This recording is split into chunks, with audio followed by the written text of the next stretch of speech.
Kabilang ang Surigao City sa mga nakaranas ng hagupit ng bagyong Ada kagabi. Pumusayin natin ang lagay ng panahon doon sa unang balita live ni Cyril Chavez ng GMA Regional TV. Cyril, kumusta ang sitwasyon dyan? Yes, Ivan, matapos ang buong araw na pag-ulan na may kasamang malakas na hangin na hatid ni Bagyong Ada kahapon, ngayon medyo mas bumuti na ang lagay ng panahon dito sa Surigao City, Surigao del Norte. Kagabi may pag-ulan na pang naranasan dito sa Surigao City, pero simula kaninang madaling araw hanggang ngayon, medyo humupa na ang pag-ulan.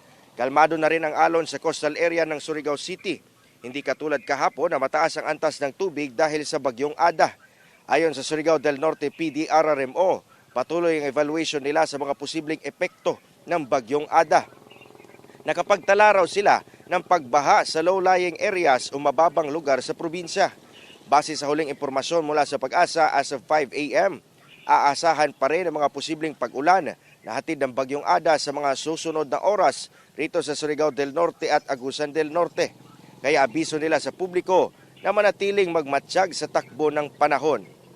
Ivan, kaninang bandang alas 5 ng umaga, nakaranas tayo muli ng pag-ulan dito sa Surigao City, Surigao del Norte. Pero ngayon, medyo humupa na ang pag-ulan at may pag-ambon na lamang dito sa area natin. May nakita rin tayong ilang mga local fishermen na pumalaot na. Kaya tatanungin natin ang Philippine Coast Guard kung ano ba ang pulisiyang ipinapatupad ngayong araw. Ivan.